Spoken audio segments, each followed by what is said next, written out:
My nephew wanted to turn my lakefront cottage into his Airbnb, so I prepared a surprise. I bought a lakefront cottage on Vancouver Island so I could finally watch the sunrise over the water every morning without anyone bothering me.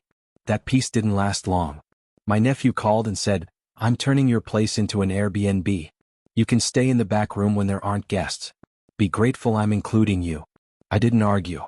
But when he showed up with his first paying customers, they found the surprise I'd been preparing for weeks. Before I continue, please subscribe to Shattered Vengeance and tell me in the comments what time it is where you are right now. The real estate agent's pen made a soft scratching sound as she signed the final page. I sat in her office in Sydney, watching October rain blur the windows, holding the keys to something I'd dreamed about ever since my wife passed away 3 years ago. The cottage cost me $412,000, 37 years of dispensing medications at the pharmacy in Victoria. Every overtime shift, every holiday worked, every vacation postponed, all of it transformed into 800 square feet of weathered cedar on half an acre of waterfront property. "Congratulations, Mr. Cartwright," Jennifer said, sliding the deed across her desk. "You picked a beautiful spot. Saanich Inlet is gorgeous year-round." "Thank you." I pocketed the keys and shook her hand, surprised at how steady my fingers felt. The drive to the cottage took 40 minutes, winding through dense coastal forest until the trees opened and revealed the water. When I pulled into the gravel driveway, I turned off the engine and just sat there. The cottage stood about 50 feet from the shore, surrounded by arbutus trees with their peeling red bark. A great blue heron stood perfectly still in the shallows, waiting for its chance to strike. No traffic noises. No sirens. No voices bleeding through the walls like in the apartment. Just quiet. I unlocked the door and stepped inside. The previous owners had left everything clean but bare. One main room with a kitchenette and a wood stove. A bedroom barely big enough for a queen bed. A bathroom with a small shower I'd have to enter carefully. But the windows faced the water. Through them I could see ferries moving across the inlet, white against the gray sea. Perfect. I spent the first week moving in slowly, deliberately. My furniture from the Victoria apartment fit almost exactly. I placed my leather armchair where the morning light would hit it. I arranged my books on the built-in shelves, pharmacy journals I'd never had time to read, history books, and the 3 novels my wife loved. I hung my tools on the pegboard in the little shed out back and mounted my fishing rod above the door. Everything in its place. Order replacing the chaos of transition. By Saturday I had a routine. Wake at dawn, make coffee, carry it to the deck, and watch the sun rise over the inlet. The heron visited most mornings. Seals surfaced close to the rocks. Once, a pod of orcas passed by, their dorsal fins sliding through the water like black sails. I called my sister Carol that evening. "I'm here," I said. "Finally moved in. Thomas, I'm so happy for you." Her voice was warm. "You've earned this. After everything with Margaret's illness, after all those years of work, you deserve peace." "It's quiet," I said. "Exactly what I needed." "Marcus has been asking about your place," she added. Her tone shifted just slightly. "He's really into real estate now. Did I tell you?" "No," I said slowly. "You didn't mention that." "Oh yes. He's been researching investment properties. He and Vanessa are very ambitious." She gave a light laugh, but it sounded thin. "I think he might want to visit soon, see what you've done with the cottage." "He's welcome anytime," I said, though a small warning bell rang in the back of my mind. "Just have him call first." We talked for another 10 minutes, then hung up. I sat on the deck afterward, watching the darkness settle over the inlet. That warning bell kept ringing quietly, but I told myself I was being paranoid. Marcus was my nephew, Carol's only son. Family. 2 weeks later the call came. I was splitting firewood behind the cottage when my phone buzzed. "Marcus," the screen said. "Uncle Thomas finally got through to you," he said, his voice smooth in that salesman way he'd perfected.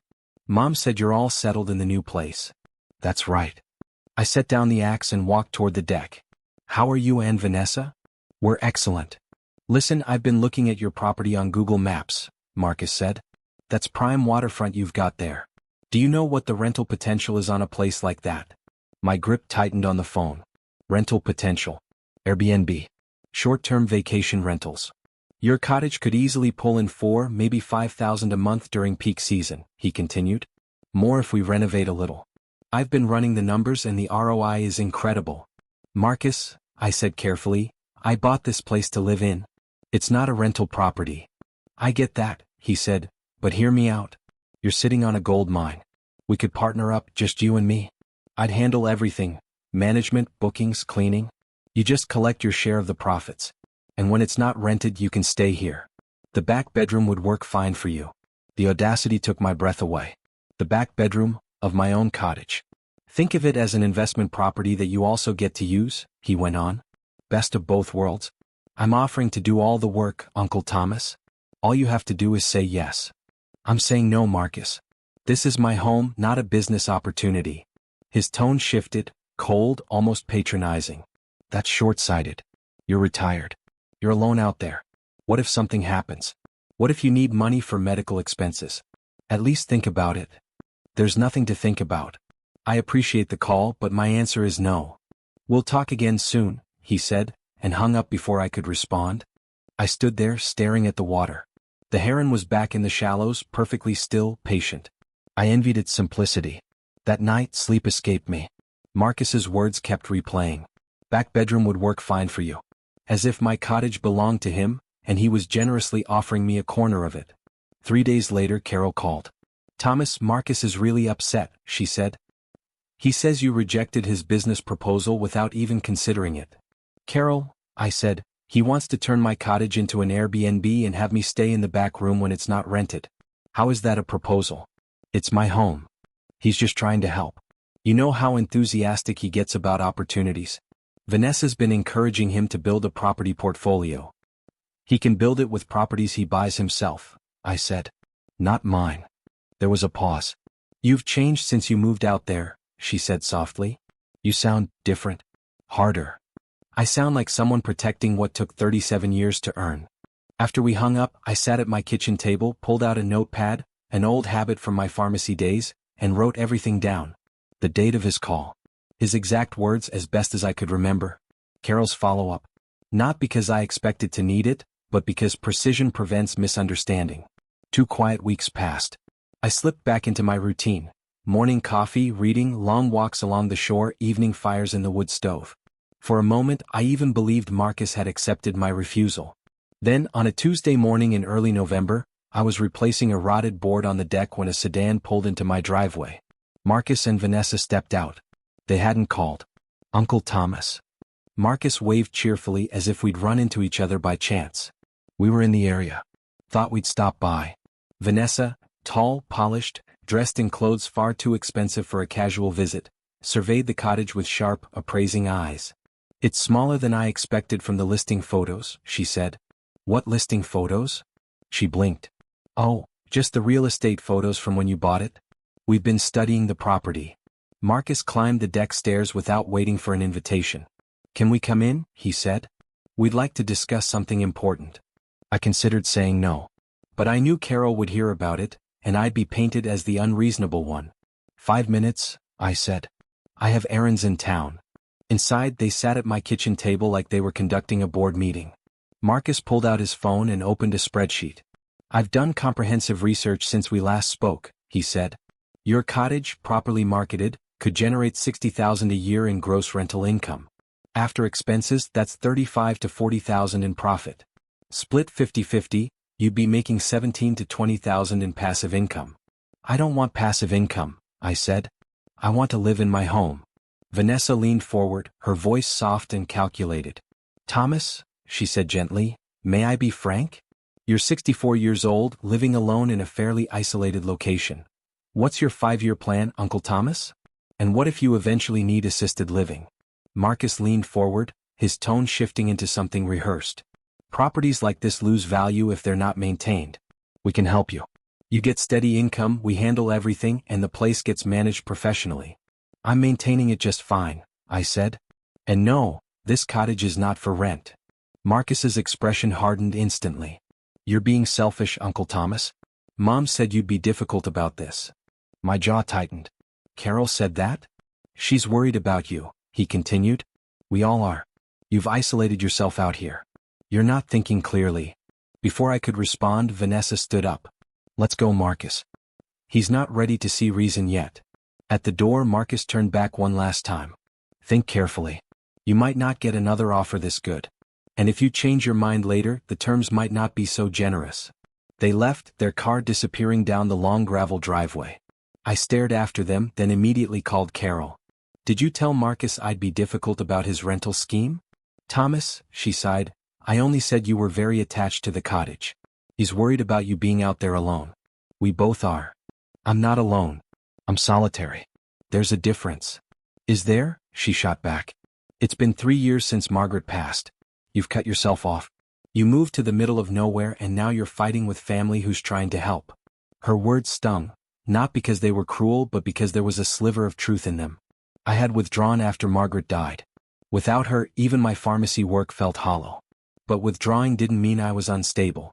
"Carol, I'm fine. I'm happy here. Please tell Marcus to stop pushing this. I'll talk to him, but you should consider compromising. Maybe rent it out just during the summers. You can stay with me in Vancouver." "Goodbye, Carol." I hung up. That evening, I sat at my table with my laptop, reading everything I could about property rights in British Columbia. I took notes in my neat, practiced pharmacist handwriting, organized, cross-referenced, thorough. 2 weeks later, I was in town buying supplies when a poster in a cafe window stopped me cold. "Stunning waterfront cottage. Perfect getaway." The photo was unmistakable. My deck, my view, my arbutus trees. Inside, I asked the barista about it. "Oh yeah," she said. "Someone paid me $20 to put that up. Been seeing them all over town." There was a website listed at the bottom. I pulled out my phone. Saanich Inlet Retreat. Book your dream vacation. My cottage. Photos from every angle. Interior shots taken through the windows. A booking calendar. Rates, $300 per night. 3 reservations already confirmed. I drove home with my hands gripping the steering wheel, forcing myself not to speed despite the anger boiling in my chest. Once inside, I checked every door and window. No forced entry, but Marcus had been inside before. He could easily have taken photos then, or during visits I didn't know about. I called my real estate agent, Jennifer. "I need a property law lawyer. Urgently. Is everything okay? Someone is trying to rent out my cottage without my permission." "That's illegal," she said. "Let me give you Richard Morrison's number. He's excellent." The next morning, I was in Morrison's office in Victoria with screenshots, printouts, timestamps, everything. He studied the documents carefully. "This is clear-cut fraud, Mr. Cartwright. Your nephew is collecting money for a property he does not own. We can pursue both civil and criminal action." "What would criminal charges mean?" "An RCMP investigation. With the evidence you have, he could certainly face charges. Fraud over $5,000 is a serious offense." "And civil?" "Injunctions, damages, recovering any money he's taken." "How fast can we act?" "I can draft a cease and desist by tomorrow." "Do it. All of it. And I want security cameras installed." That afternoon, I spent $800 on a full security system. 3 cameras, motion-activated, cloud-connected. By nightfall, everything was operational. The cease and desist letter went out the next day by registered mail. It was firm, direct, and legally brutal. Remove the site within 24 hours or face criminal action. Marcus called me the same evening. "You had your lawyer send me threats over a misunderstanding?" he snapped. "Misunderstanding? You listed my property for rent. You collected money without permission. I was moving forward with the business plan we discussed. I thought you'd come around." "We discussed nothing. I refused every single time. This is ridiculous. I'm family. Take down the site. Refund the bookings. Or I file with the RCMP. You wouldn't do that to your own nephew. Try me." He hung up. I checked the website. Still active. I called Morrison. "He's refusing. Move forward with everything." "Understood. I'll file the injunction and contact the RCMP fraud division." That night, my newly installed camera alerted me. Marcus. 9:30 p.m. He walked around the cottage trying the doors. Then he stood on the deck for several long minutes, staring into the dark windows, angry, confused, and offended that I was finally standing up to him. 3 days later, RCMP Constable Jennifer Shue arrived. "Has he actually collected money from these bookings?" she asked. "I can't prove it," I said, "but people have confirmed reservations. And yes, he's tried to enter the property without permission." I showed Constable Shue the security footage of Marcus creeping around my cottage late at night. She watched quietly, then closed her notebook. "Mr. Cartwright, I'll be honest with you. This is fraud. Your nephew is operating a rental business using property he doesn't own. That's a criminal offense. But before we go further, Is this a road you want to go down? Fraud cases get complicated when family is involved. I want him stopped, I said. Whatever it takes. She nodded, made a few more notes. I'll open an investigation. If he shows up with paying guests tomorrow, call me immediately. Do not confront him yourself. The next evening around 6 p.m., headlights came up my driveway. Marcus's car, and behind him, another vehicle. A couple in their 30s stepped out with luggage. I called Constable Shu. They're here. Don't answer the door, she said. I'm 20 minutes away. I stayed hidden and recorded everything. Marcus and the couple walked onto the deck. He tried the door, found it locked, and knocked. Uncle Thomas, it's Marcus. I have guests checking in. I stayed silent. He knocked again, louder. Uncle Thomas, open up. These people paid good money for this reservation. The couple exchanged confused looks. The woman whispered something to Marcus. He gestured helplessly at the cottage, clearly scrambling to explain. 15 minutes later, blue and red lights washed over the deck as Constable Shu's cruiser pulled in. I opened the door slightly when she approached. Stay inside, please. I watched from the window as she spoke to Marcus and the couple. Their shock turned into anger and they left quickly. Marcus stayed, arguing with her, until she finally handed him some paperwork. Even from inside, I could see his face pale as he read it. After he drove away, she returned to my door. He's now under criminal investigation, she said. He's been ordered to cease all rental operations, refund all payments, and have no contact with you except through his lawyer. The couple tonight paid him $2,400 for a week-long stay. They're furious. Will he be charged? That's up to Crown Counsel, but I've documented everything. The evidence is strong. After she left, I sat alone at the kitchen table, listening to the wood stove crackle. Outside, the inlet was dark and calm. I had protected my home, but the cost of that protection was beginning to take shape. My nephew might face criminal charges. Carol would blame me. My already fragile family ties might break completely. I poured myself a rare 2 fingers of scotch and stepped out onto the deck. The November air was cold and sharp. I thought about Margaret, what she'd say if she were here. She'd support me protecting the home we'd dreamed of. But she'd also mourn the damage being done to the family. My phone rang. Carol. You called the police on Marcus? She demanded. You're having your own nephew investigated for fraud? Carol, he ran a rental scam using my property. He took money from people for bookings I never authorized. What was I supposed to do? Work it out as family. Not destroy his life with criminal charges. He destroyed the situation himself. I refused him multiple times. He ignored me, ignored my lawyer, and showed up with paying customers anyway. He's my son, Thomas. My only child. You're willing to send him to jail over this? I'm willing to protect the home I worked 37 years to earn. If he goes to jail, it's because of decisions he made. You've become someone I don't recognize, she said coldly. Margaret would be ashamed of you. That one hit its mark. Don't use my wife against me, I said softly. I'm done. Don't call me again. Don't contact Marcus. We're not your family anymore. She hung up. I sat on the cold deck for a long time. The scotch tasted like nothing. The heron wouldn't come to hunt until morning, and the solitude I'd chosen for myself suddenly felt heavier than ever. The following weeks passed slowly. Morrison kept me updated. The injunction was granted. Marcus was ordered to pay $11,000 in damages for the fraudulent bookings. Crown Counsel was reviewing the criminal file. I built new routines: morning coffee, reading, small repairs around the property. I fixed the deck railing, replaced weather stripping, split firewood. Physical work steadied me. Carol didn't contact me. I didn't expect her to. In mid-December, Morrison called. The Crown is moving forward. Your nephew will be formally charged next week.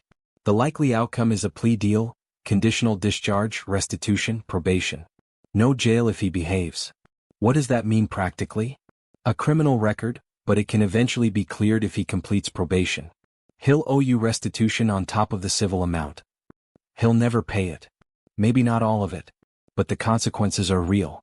He won't be able to do this to anyone else. That night, I ate dinner on the cold deck, staring out at the choppy gray inlet. My phone buzzed. A text from an unfamiliar number. This is Vanessa. Marcus is devastated.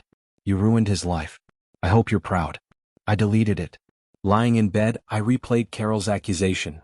Margaret would be ashamed of you. Would she? I didn't think so.